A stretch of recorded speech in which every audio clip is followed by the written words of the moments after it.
understand them. When it comes to the channeling of the books, we talked about your guides off mic. You say your guides swear. So that means they are taking on a part of personality that is human. How many guides do you have?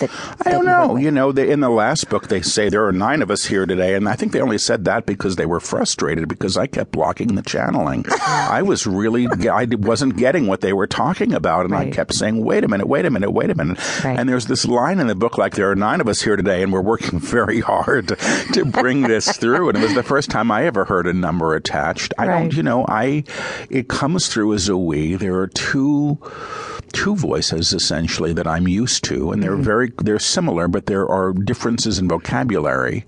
One of them is new, and this one says dears a lot, which makes my skin crawl because dears is not a word that I would know. Hello. Like we're with you, dears, or pretty that much, kind of thing? Or dears. We have something to tell you, dears, and I'm going, oh my God, that's not what I want to come out of my mouth. Right. But and the other one is a little more boisterous and blustery. Right. But it's really one energy, and it's a collective that's coming through. So the cursing, they don't curse. They've cursed.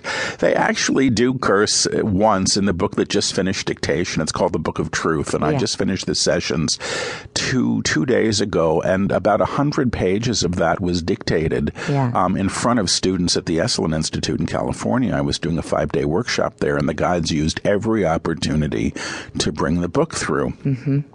And, these books aren't written books. They're literally spoken and then transcribed. There's no writing involved. And these books aren't edited. So I can't take anything out. If the guides say this is in the book, it's in the book. And the whole lecture's in the book. But there's one moment in the book where they say full of, and you can fill in the 4-letter word. This is full of blank. Yeah. And then they say, and we're using this word intentionally. But I think part of the reason they're doing that is we have all these prescriptions. And they were really talking a bit about how we attach so much importance to external rules and conventions and things that we've really inherited in terms of structure, that I think that they were intentionally breaking a rule, by saying that. I don't think it's that they have, a bad mouth. Maybe they do, but that's not how they generally talk to me. And I've never heard that in a normal transmission. And I even think sometimes when I experience them as getting impatient, it's more for effect, I think it's to relay the importance of something more than their own personal frustration. It's just the way that I'll be able to sort of comprehend. Well, this is interesting, too, because you talk about the importance of the vibrations of words and how even reading the Book of Mastery, people have written in and said that they felt a vibration, a humming. Things were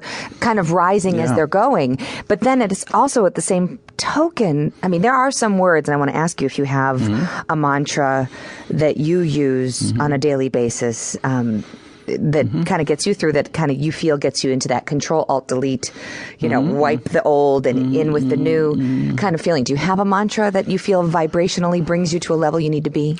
Well, I don't work with mantras. The guides talk about claims of truth. Right. And they say that what they're working with is language that's encoded with vibrations. So if you work with the language itself is going to support you in your field, in the energetic system, and aligning to the claim that you make. And they say when something is true, it's always true. So their claim, I know who I am, I know what I am, and I know how I serve. I know how I serve is a claim of truth. And they say that calls you back into the present moment so that you're not choosing out of all the historical data and reactive impulse that we've always had.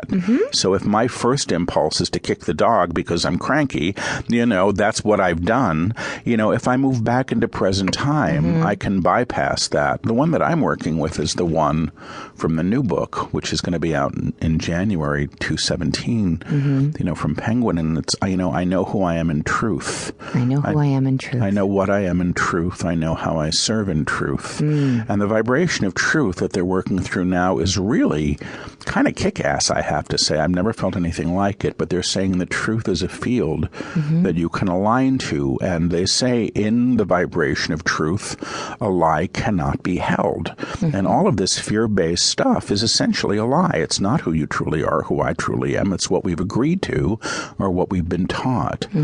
So when you move to truth, where these things actually don't exist at that level. The fears, the judgments, the ego. At the end of the Book of Mastery, there's a little thing that they say where they say, they're leading their students up a mountain, is the metaphor. And they say, okay, so if